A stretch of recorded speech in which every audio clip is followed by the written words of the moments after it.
Okay, we got an old Dell Inspiron laptop. It's a Inspiron 1501. Now it dates back to 2007.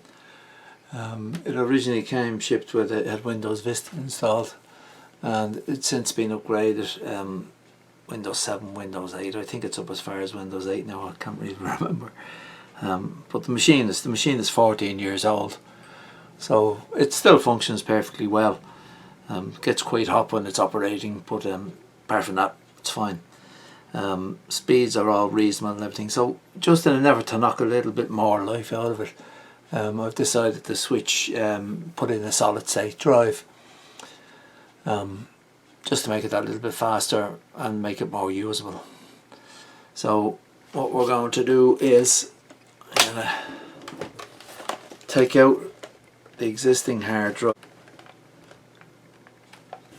So I think it lives here.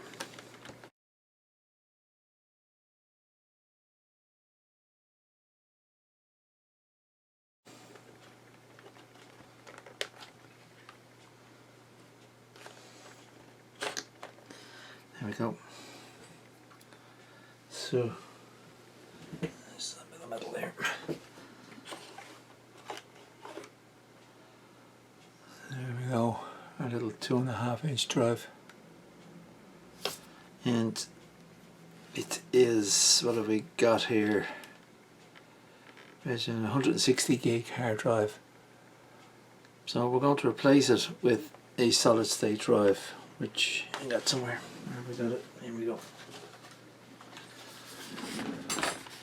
So this one's from Creative, and you can see there's 240 gig drive.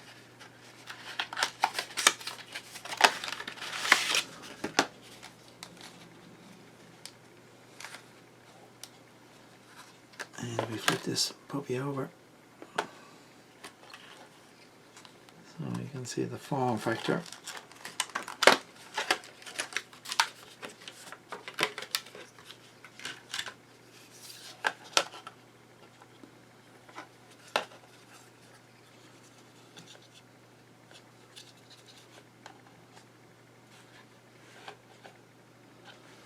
And so there's going to have to be a little cradle that we're going to have to take off or something there.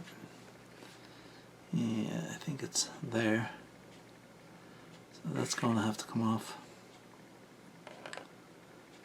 And then hopefully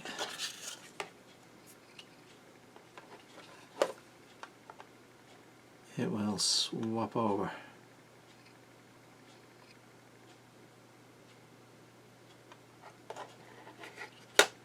Right. Okay, let's see how it goes. Just one thing looking at there. So we have power, we've got data, and that looks like an old legacy, the equivalent of a Molex in a full-size disc, which we don't have here. But you know, we have the power connectors there, so I don't see it being a problem. Now I notice some other kits come with a converter, so you can see there's sort of a clear difference in the height. So again, we'll see if that's going to be a problem.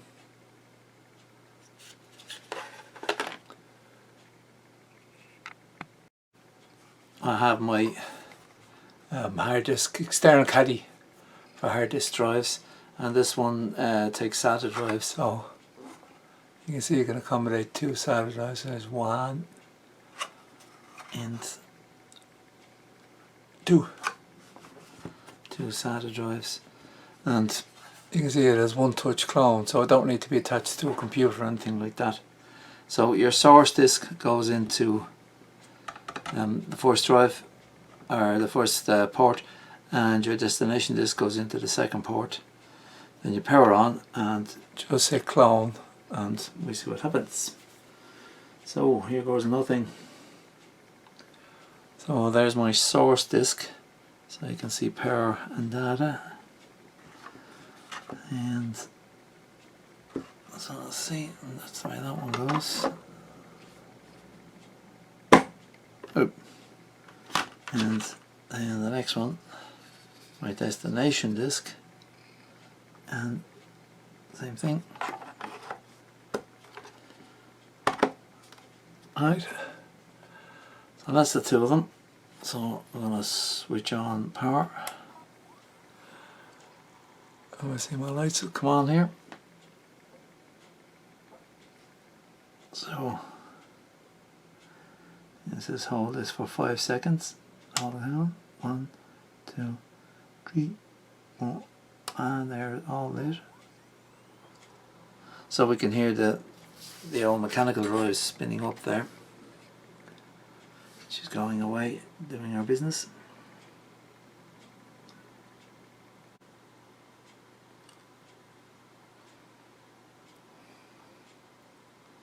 So I think that trundled away. So what are we now? 10:37.